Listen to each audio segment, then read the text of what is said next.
Us has to give their personal testimony at hindi ko nakalimutan ang mga testimony ng mga kabatch ko noon sa year na nag-umpisa po kami nag-aral dito sa Bible School. Isa sa mga kabatch ko, sabi niya, tumakas lang ako sa bahay namin dahil magulo ang pamilya namin. So, tumakas ako, hindi ako nagpaalam.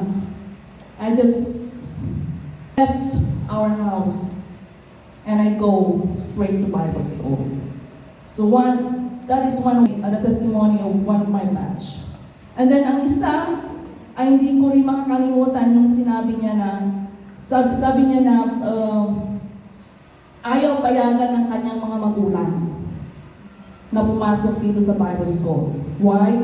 Because yung mga magulang daw niya gusto nila mag-aral siya sa secular school. Pero nagtuloy pa rin siya dito sa Bible school. Yung pangatlo naman, sabi niya, nagpunta na ako sa Bible school kasi ayaw ko magtrabaho sa bukid. Paano kayo magtrabaho sa bukid? Mag-araro, maglalagay ng mais. Kakapagod. So iniwasan niya yung pagtatrabaho sa bukid. So yung escape niya is to come here in the Bible school. Yung pang-apat naman, sabi niya, pumunta ako sa Bible school dahil gusto kong makahanap ng mapapangasawa. Kasi nasa edad na rin siya, may edad na rin siya. Kaya yun yung purpose niya, kaya nagpunta rin siya sa Bible school. Then yung pang-lima, sabi naman niya, nag-enroll lang ako sa Bible school dahil habang hinihintay ko yung tawag ko sa abroad, mag-aral muna ako sa Bible school.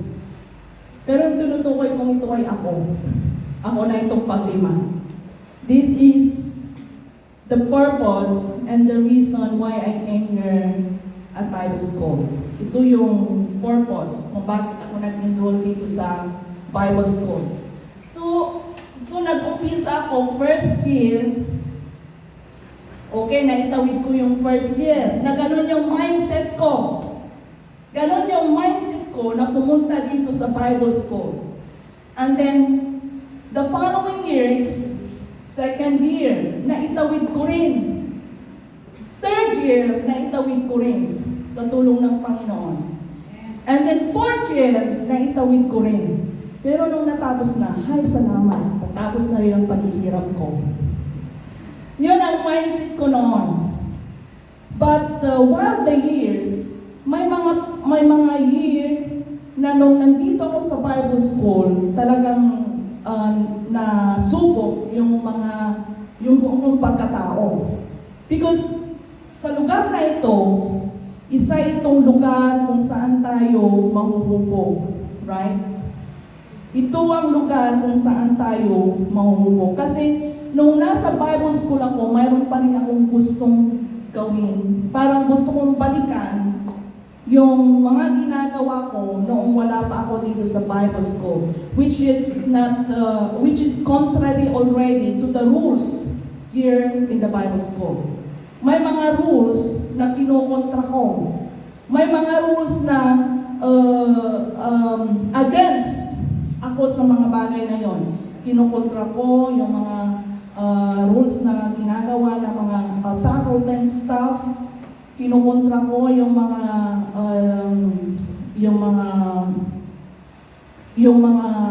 sinasabi nila. So I am completely contrary to the rules. So nandito na ako sa Bible school. Pero marami akong hindi sinusunod. So minsan, gusto ko tumakas ako. Sinagton kasi ako rin. Kahit malapit lang yung bahay namin, kapitbahay ko si Genesis. Magkapitbahay na kami ni Brother Genesis. Tumatakas kami ng kabatch ko rin na pumupunta sa bayan para maglimaliw, magpipiesta. Tumatakas ako para pumunta sa bahay namin, kumuha ng mga pagkain. So marami akong nag-break na rules. Pero as the years go by, while I'm still Sabi ko, parang wala namang katuturan yung pag-stay ko dito. Parang walang nangyayari. Pero one day, there was a time na nagkaroon ko ng, I don't know what, yung ginagawa po natin dito sa Bible School noon, spiritual emphasis. Yes, spiritual emphasis. Na doon ay napag-isip-isip ko na, why I'm wasting my time here? Na wala man namang nangyayari sa akin, sabi ko. So nagdesisyon ako na magseryoso ako. Kaya nga naitawid ko yung first year, naitawid ko yung second year, naitawid ko yung third year kasi I have decided na magseryoso ako sa pamamalagi dito sa Bible School. Yung mga, pero meron pa rin yung mga time na nilalabanan ko yung gusto kong gawin na hindi ko na sana dapat ginagawa. Sabi nga ni Apostle Paul, I have written in my notes na sabi niya, I do not understand. In Romans chapter 7 verse 15, I do not understand what I do or what I want to do. I do not. But what I do, and if I do what I do, not what to do. So, ibig sabihin, mayroon pa rin time na gusto kong balikan yung mga dati kong mga ginagawa. At yung gusto ko sana gawin, hindi ko na magagawa. Di ba? There is a battle inside of me. Mayroon pong battle sa kaloob-looban ko. But it's one time is that nagdesisyon ako na I have to choose. I have to choose kung ano yung susundin ko sa buhay ko. I have to choose. So dito po sa Bible School, it is the place where we can be shapen. Nahubugan tayo ng Panginoong Diyos. It is a place, it's not only a place na tayo ay mag-aaral, pero ito ang lugar na hahayaan natin ang Panginoon na hubugin niya ang buhay natin. Amen po, iban pa mga anak. So we have to choose. We have to choose the right thing in our lives. Kasi sayang lang yung pag-stay natin if we are not responding to what the Lord is calling or telling us in our lives. Sabi nga ni Apostle Peter in 1 Peter chapter 1, I just want to read 1 Peter chapter 1 verse 13 to 14 sa Filipino.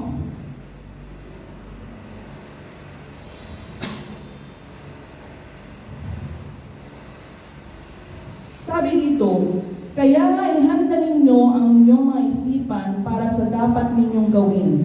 Maging manghinaon kayo at lubos na umasa sa pagpapalang tatamuhin ninyo kapag nahayag na si Jesucristo. Bilang masunuring mga anak, huwag kayong umayon sa masasamang pagnanasa tulad ng ginagawa ninyo noong kayo'y wala pang tunay na pagkaunawa. Dahil ang Diyos na pumili sa inyo ay banal, dapat din kayong magpakabanal sa lahat ng inyong ginagawa. So we are not going to be shapen, pero we have to choose to live a holy life as a children of God. Holy life, godliness is next to cleanliness, sabi nila, di ba? O cleanliness is next to godliness. But I can say godliness is next to holiness. Kasi kapag nabubuhay tayong maka-Diyos, may Diyos sa ating mga buhay, doon tayo hinuhubog ng ating Panginoon para maging banal tayo. Because each day in our path, each day, dapat mayroong pagbabago.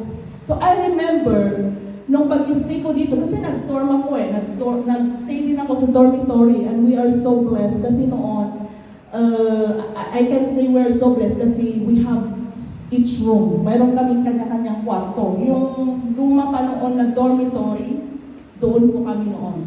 Isa po kami yung kwarto or we share one room. Kapag isa ka, so maganda para sa'yo kapag wala kang ka-roommate. Pero we share one room. Tigisa kaming bed at talagang we decorate. Dinidekorasyon na namin ang aming mga kwarto noon. So, ano ba, nasaan na ba ako? Yung pagtatawag natin ay hindi lang yung para matuto tayo, but to live a holy life. To live a holy life. To live a holy life, ibig sabihin ay maging masunurin tayong mga anak ng Diyos. Dahil tayo po ay tinawag niya, at ang Diyos na pinaglilingkuran natin ay banal. I don't know kung ano yung kag-umpisa pa lang ng pag-aaral ninyo, pero in your own room, I don't know how was been arranged yung mga rooms ninyo. Pero may kanya-kanya kayong mga pwesto, di ba? May kanya-kanya kayong mga higaan. May kanya-kanya kayong mga routine in this life. Pero wag po natin kalilimutan na ang pagtatawag natin sa Bible school is to let God or to allow God to shape us to excel into a life which is holy, to have a holy living. Noon ang mga kaklase ko, gagaling nila. Yung mga magagaling noon, walang magpapatalo, nagsisipaggalingan sila. Pero ako, okay lang sa akin. Talong-talo na ako kasi hindi ako nakikipag-compete noon. So hinahayaan ko man sila kasi hindi na ako seryoso Pero one time, the Lord spoke to me na magseryoso ka naman. Magseryoso ka naman. So I remember, nung nagseryoso ako, maganda pa naman magseryoso, magkakuha ng mataas na grade. So hindi lang yon. Ang nakita ko sa buhay ko nung nagseryoso ako is that hindi man ako nag-excel sa mga grades ko na kagaya ng mga kaklase ko noon. Nakita ko na nag-excel ako spiritually. Kasi paglabas ko, nung nasa dorm ako, nang umuwi na ako sa bahay namin, nag-bless na ako. Nagmamano na ako sa aking mga magulang. Hindi kita magulang. Nagmamano na ako sa aking tatay. At yung kapatid ko noon na may sakit, I can pray for him. Pwede ko na siyang maipanalangin at hindi na ako nahihiya. Ba't ba ako mahiya? Kasi first time kong banggitin ito. It was my first time to speak in this way. Nag-excel hindi man ako nag-excel sa aking mga sa aking academic grades, pero nakita ko na babago sa buhay ko when I go out. Di ba dapat makita yung pagbabago sa atin? Hindi natin alam kung yung pagtatawag natin first year mo lang dito or 1 year ka lang dito, pero paglabas natin, the Lord must see. Makita ng Diyos at lahat ng tao yung pagbabago natin. It doesn't matter 2 years, 3 years, 4 years na mag-stay tayo dito. But one thing that the Lord is telling us is we have to live a holy life. Dapat may pagbabago sa ating mga buhay. So, ganun po nga yung personal testimony ko sa gabing ito. At hindi lang tayo tinawag ng Diyos to live a holy life. How about our relationship to others? Kasi ngayon, iba't iba yung attitude. Di ba? Hindi pa kayo lubos lalo na ng mga first year. Hindi pa kayo lubos magkakakilanlan, di ba? You're just starting to know each others. Kaya nga nagkaroon ng, ano bang tawag ito? Acquaintance night. Pero yung pangalan lang, yung nabanggit dito, taga saan ka? Anong apelyido? You don't know yet the inner person ng ngayon. You don't know yet the attitude ng katabi mo ngayon. Pero, ito yung masasabi ko. Whether you like it or not, Yung mga mukha ngayon na nakikita nyo, ito na yung makikita nyo araw-araw. So prepare! Prepare! Ito na yung mga makikita nyo araw-araw. So that's why we're here also to serve. We're here also to serve. Sabi nga, ano ba yung theme natin? You and me, united in one body. Pag-gising mo, yung mukha niya, makikita mo. Wala akong kasama sa iyo. Huwag mo naman sabihin, nakakasuka yung mukha mo. Pero, you know what? As a child of God, or as a children of God, let us demonstrate the spirit of love, acceptance, humility, ano pa ang dapat natin i-demonstrate sa isa't isa. Because in serving the Lord, when we serve one to another, we are serving God as well. Sabi nga doon sa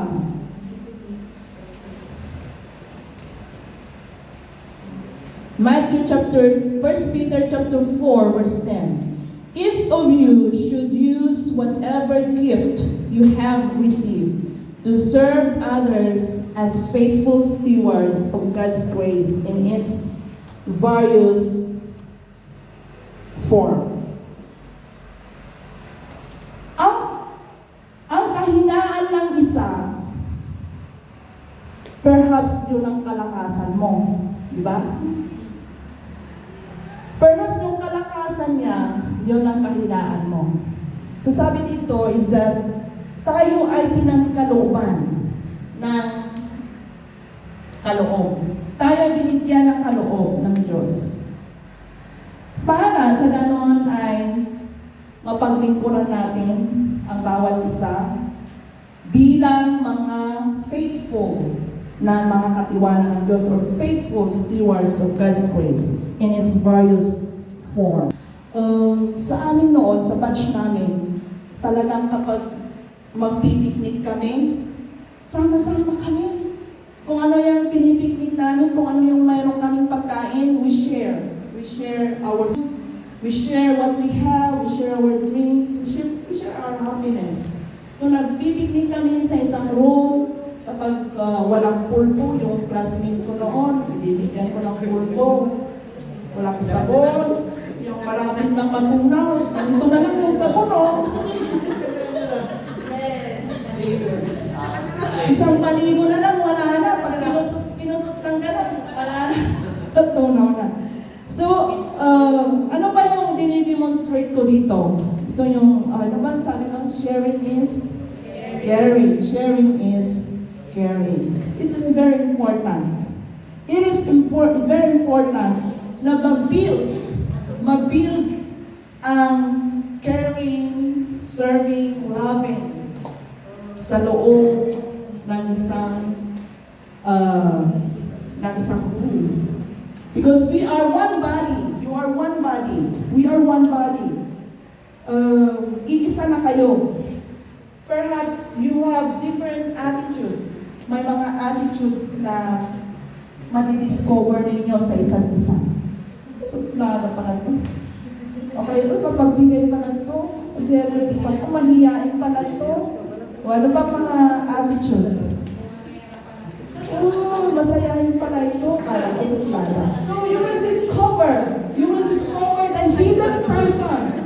You will discover the hidden person of each and every one, mga kapatid. Madi-discover po natin yun. But as I'm going further, sabi nga dito is that we have to serve. We're here to serve one another. It's very important. Hindi tayo kanya-kanya. Walang kanya-kanya. Walang kanya-kanya. Halimbawa sa kitchen. Huwag kong nagluto dito. Nagkinan naman yung tiniluto ko. Hindi na pa yung pansyan. Pero yung kaldero ninyo, dapat kaldero ninyong lahat, di ba? Yung dapat matikman ng lahat. Matikman ng lahat. Sabi nga sa Matthew chapter 20, verse 26, kasi yung mga disciples, they desire to be great. Sino? Sino, Panginoong Jesus? Ang mataas or who's the greatest? Sabi ng Panginoong Jesus in Matthew chapter 20, verse 26, sabi ko, yet it shall not be so among you, but whosoever desires become great among you, let him be your servant. So maraming nagnanasa na sila yung kina, sila yung ino-honor, pero sabi ni Lord, dapat alam mo paglingkuran yung kapwa mo. You have to respond to someone. How? Maglilinis ka ba ng sapatos ni Brother Glenn? Brother Glenn? Glenn ka? Yes.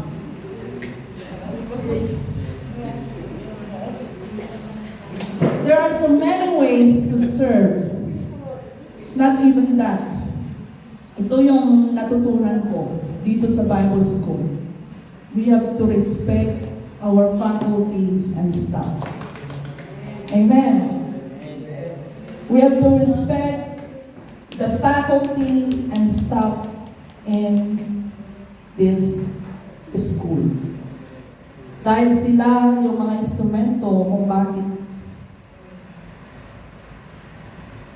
nasububog ang buhay ninyo.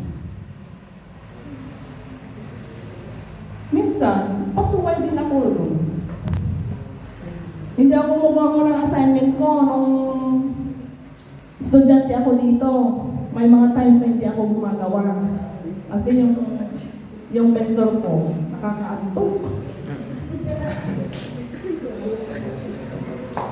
Kaya hindi ako gumagawa. Pero that is the kind of disobedience, di ba? Hindi ako sumusunod. Ano man, ito yung masasabi ko, to inspire you. Ano man ang kalagayan o sino man ang mga mentors or faculty na naghahandle sa inyo, they deserve respect.